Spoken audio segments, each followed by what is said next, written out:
Morning everyone. तो students, processing of tablets का जो नेक्स्ट टॉपिक है वो कंटिन्यू करते हैं। लास्ट टॉपिक में जो हमने डिस्कस किया था, हमने डिस्कस किए थे डिफरेंट टाइप के tablet excipients, formulation of tablets और एडिटिव्स, जिसमें हमने डाइल्यूएंट्स, बल्किंग एजेंट्स जिनको हम बोलते थे, एडहेसिव्स, ग्रेनुलेटिंग एजेंट्स, एंटी वो disintegrating agents, wetting agents and various organoleptic substances. तो आज जो हम टॉपिक डिस्कस करेंगे वो आपके जो सिलेबस में दिया हुआ है actually, that is the processing of tablets. Processing of tablets आपके जो कंप्लीट सिलेबस में जो टॉपिक है उसको भी प्रोसेसिंग ऑफ टैबलेट्स के नाम से ही दिया हुआ है। उसके अंदर फिर से एक सब टॉपिक है, that is the processing of tablets. अब जो ये प्रोसेसिंग ऑफ टैबलेट्स का टॉपिक है, एक्चुअली आपकी कन्वीनियंस के लिए इस टॉपिक को मैंने दो पार्ट्स के अंदर डिवाइड किया है, प्रोसेसिंग ऑफ टैबलेट्स को। इसके फर्स्ट पोर्शन के अंदर तो हम डिस्कस करेंगे what are the methods of preparation of the tablets. Methods of preparation, methods of preparation, ये मेरी शॉर्ट फॉर्म लिखने की थोड़ी आदत है। प्रिपरेशन ऑफ टैबलेट्स एंड जो सेकेंड जो पोर्शन है इसके अंदर मैंने डिवाइड किया है कि which type of machines, tableting machines are used, which type of tableting machines are used, single punch machine, rotary machines are used to make the compressed tablets। तो ये जो लेक्चर है पूरा का पूरा अगर हम इसी टॉपिक में कवर करना चाहेंगे तो काफी लेंथी हो जाएगा, तो आपके लिए भी इसको थोड़ा सा रिटेन रखना मुश्किल हो जाएगा। इसलिए मैंने इस लेक्चर को दो पार्ट्स के अंदर डिवाइड किया है। आज के टॉपिक में हम डिस्कस करेंगे methods of preparation of tablets, और नेक्स्ट जो टॉपिक है उसमें हम डिस्कस करेंगे डिफरेंट टाइप की टैबलेट पंचिंग मशीन्स की, कौन कौन सी पंचिंग मशीन्स अवेलेबल है, सिंगल पंच मशीन या रोटरी पंच मशीन, जिसमें एक से ज़्यादा हम एक ही टाइम में हम एक से ज़्यादा यानी मल्टीपल टैबलेट्स की प्रोडक्शन कर सकते हैं। अब सबसे पहले है methods of preparation of the tablets या मैन्युफैक्चरिंग ऑफ द टैबलेट्स, आप इसको बोल सकते हैं मैन्युफैक्चरिंग ऑफ द टैबलेट्स और methods of preparation of the tablets, manufacturing methods. इसके अंदर मेनली तीन तरह के मेथड्स हैं जो डिस्क्राइब किए गए हैं, that is a direct compression method. First one is direct compression method and second one is the granulation method. Second one is granulation method। जो ग्रेनुलेशन मेथड है उस ग्रेनुलेशन मेथड को फिर से दो पार्ट्स के अंदर डिवाइड किया गया है, that is the dry granulation, dry granulation compression method, क्योंकि बना तो हम कंप्रेशन से ही रहे हैं, compression method. And second one is wet granulation, wet granulation compression method.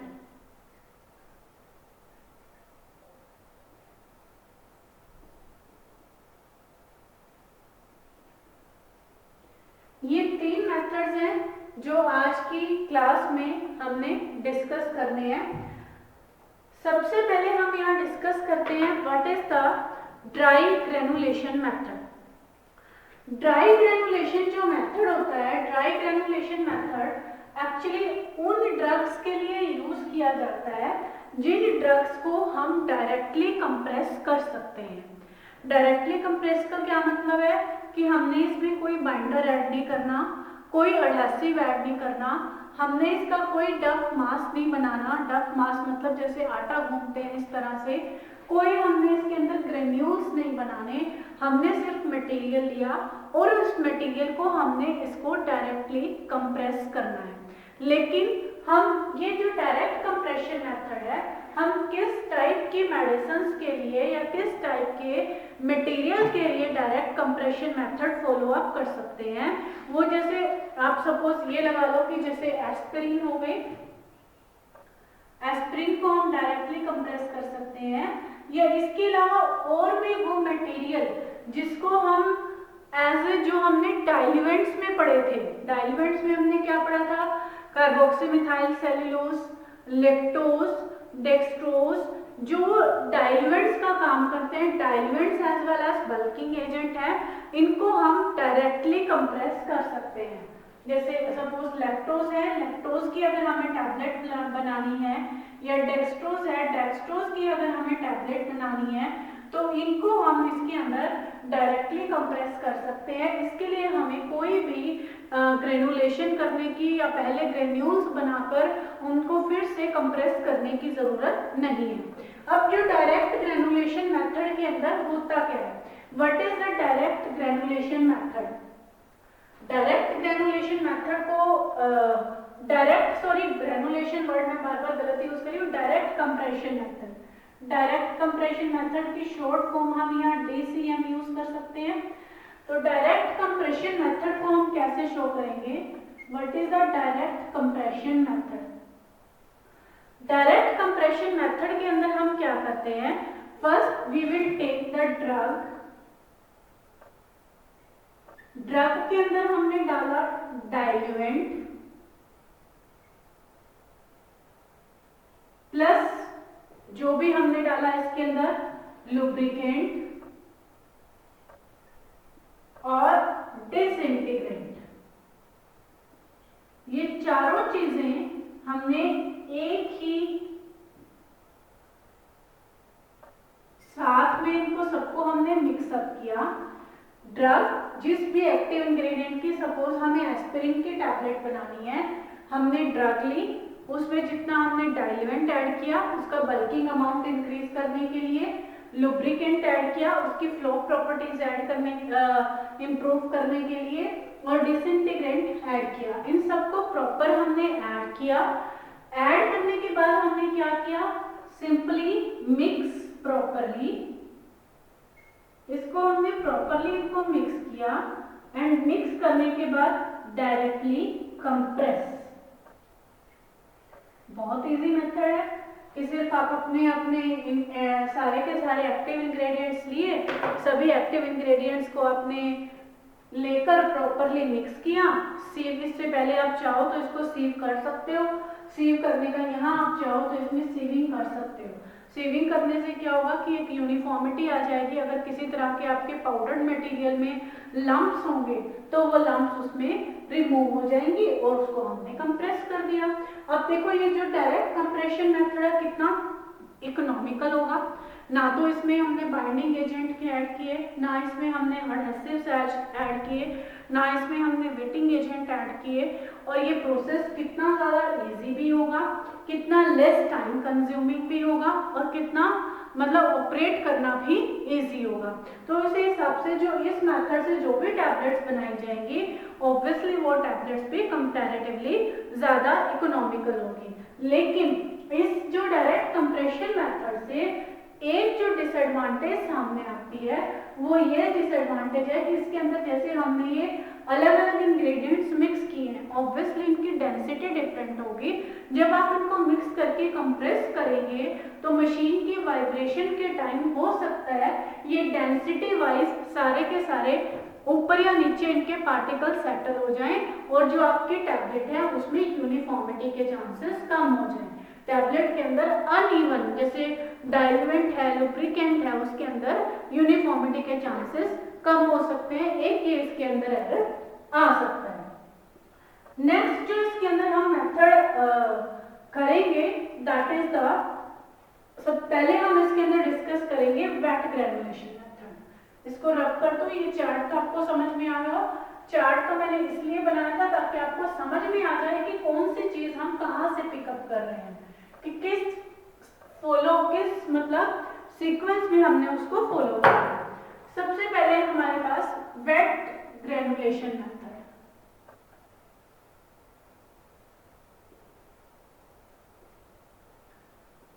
Wet granulation method. अब वेट ग्रेनुलेशन मेथड में क्या है, ऑब्वियसली ग्रेन्यूल्स तो बनेंगे ही बनेंगे जब वेट ग्रेनुलेशन है। तो इसके अंदर हम क्या करते हैं वेट ग्रेनुलेशन मेथड के अंदर, इसका पहले हम फ्लो चार्ट के फॉर्म में इसको समझते हैं। सबसे पहले हम इसके अंदर लेंगे ड्रग, जो भी आपने एक्टिव इंग्रेडिएंट लिया, प्लस उसके अंदर हमने डाला डाइल्यूएंट। डाइल्यूएंट और ड्रग आपको फर्स्ट स्टेप के अंदर ही ऐड करना पड़ेगा, क्योंकि अगर आपके ड्रग की अमाउंट कम है तो आपका बल्क तो उसको बढ़ाना ही पड़ेगा। डाइल्यूएंट और ड्रग को आपने की प्रॉपर इसकी मिक्सिंग,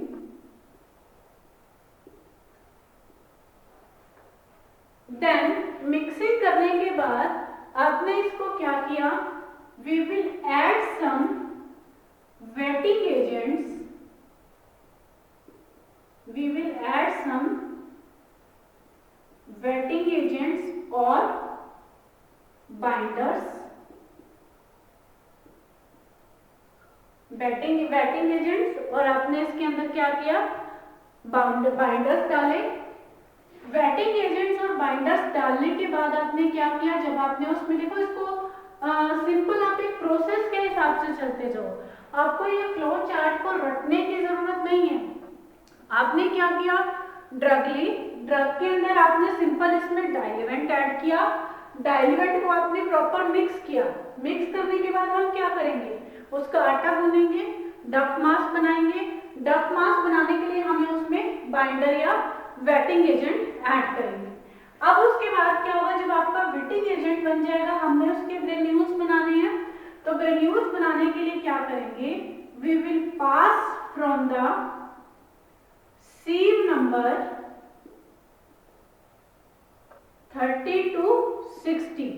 आपको ध्यान हो, जो सीव नंबर का टॉपिक है, सीव नंबर का पूरा टॉपिक मैंने आपको साइज सेपरेशन के अंदर समझाया था कि सीव नंबर क्या है, कि जितना बड़ा सीव नंबर होता है पोर साइज उतना ही छोटा होता है, कि उसका मतलब 1 इंच स्क्वायर के अंदर उतने ही पोर्स होते हैं।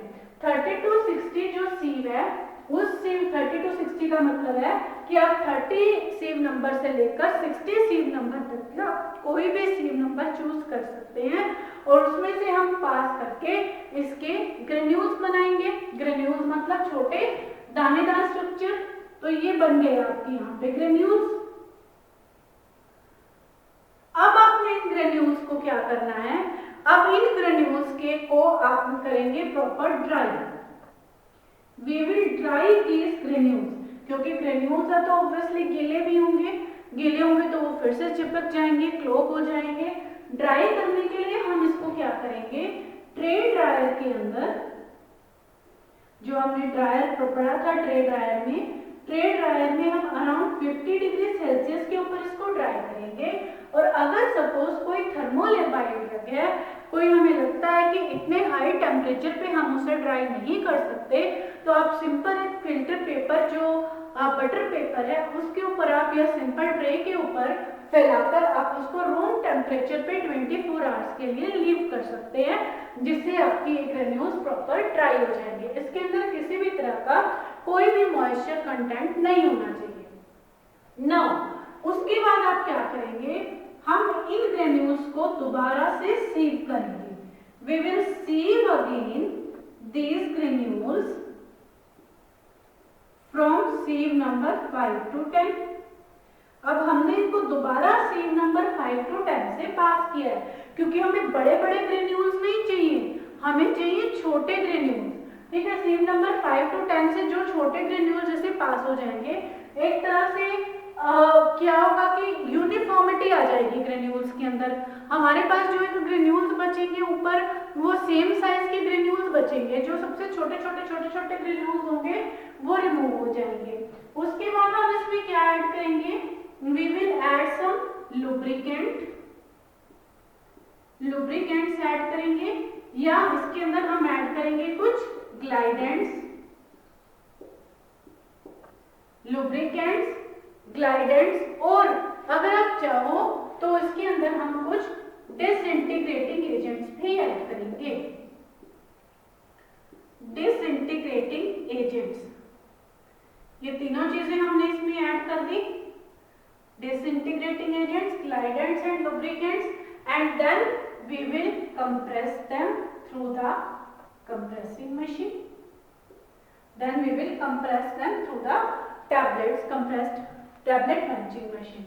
तो ये थे simple sequence wet granulation method की। यहाँ से तो समझ में आई ही होगी, क्योंकि मैंने, अब आप चाहो तो इसको थ्योरेटिकल वे में भी लिख सकते हो, आप चाहो तो इसको स्टेप वाइज स्टेप बनाकर भी लिख सकते हो, आप चाहो तो इसको फ्लो चार्ट की फॉर्म में भी लिख सकते हो, लेकिन आपने वहां ये देखना है कि आपके पास जो क्वेश्चन है वो कितने मार्क्स का है। सपोज आपके पास सिंपल क्वेश्चन आता है कि write a note on wet granulation method and question is of 4 marks या 5 मार्क्स, तो आप चाहो तो इसको इस तरह से फ्लो चार्ट में लिख सकते हो पूरी डिटेल लिख के। लेकिन अगर आपके पास वही क्वेश्चन 8 मार्क्स में आता, आप उसका पूरा स्टेप्स बना के लिख सकते हो। उसके बाद या इससे पहले की थोड़ी थ्योरी इसमें दे सकते हो कि हमने वेट ग्रेनुलेशन मेथड का क्या पर्पस है, या वेट ग्रेनुलेशन मेथड के ड्राई ग्रेनुलेशन मेथड से क्या डिफरेंस है, या कितनी तरह के मेथड्स होते हैं, और उसका ये वेट ग्रेनुलेशन मेथड किस टाइप के मेथड में आता है, डायरेक्ट कंप्रेशन मेथड में आता है या ग्रेनुलेशन मेथड में आता है। थोड़ी सी भूमिका आप आगे और पीछे से लेकर अपने क्वेश्चन को कितना मर्जी स्ट्रेच कर सकते हो। ये था हमारा वेट ग्रेनुलेशन मेथड। ड्रग और डाइल्यूएंट मिक्स किया, वेटिंग एजेंट डाला, वेटिंग एजेंट डालने के बाद ग्रेन्यूल्स बनाए, ग्रेन्यूल्स को ड्राई किया, ड्राई करने के बाद दोबारा सीव किया, सीव करने के बाद उसमें डिसइंटीग्रेटिंग एजेंट, क्लाइडेंट, लुब्रिकेंट के डाले और उसके अंदर हमने उसको कंप्रेस किया। सेकंड जो हमारे पास आएगा that is the dry granulation method. Dry granulation method,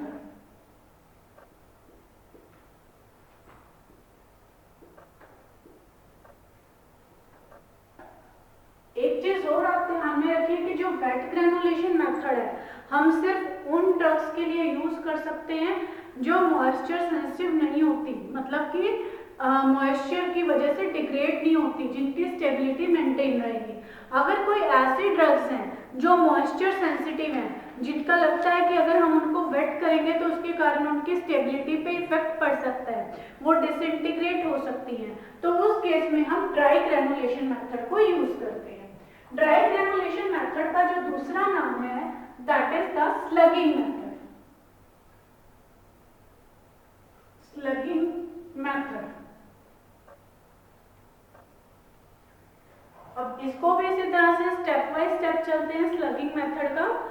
सबसे पहले हम क्या करते हैं, just a minute please.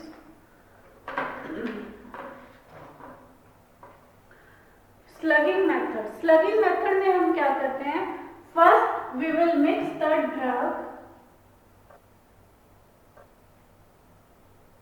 Diluent, diluent तो देखो हमने हर स्टेप में मिक्स किए, डाइल्यूएंट हमने कंप्रेशन, डायरेक्ट कंप्रेशन में भी मिक्स किया था, डाइलेट हमने वेट ग्रेनुलेशन मेथड में भी फर्स्ट स्टेप में मिक्स कर दिया यहाँ, और डाइल्यूएंट हमने यहाँ भी मिक्स कर दिया, लेकिन इसके अंदर प्लस हम यहाँ लुब्रिकेटिंग एजेंट भी ऐड कर देंगे, लुब्रिकेटिंग एजेंट प्लस इसके अंदर हम यहाँ पर अपना डिसइंटीग्रेटिंग एजेंट भी ऐड कर देंगे, डिसइंटीग्रेटिंग एजेंट। ये चारों चीजें हमने ऐड की।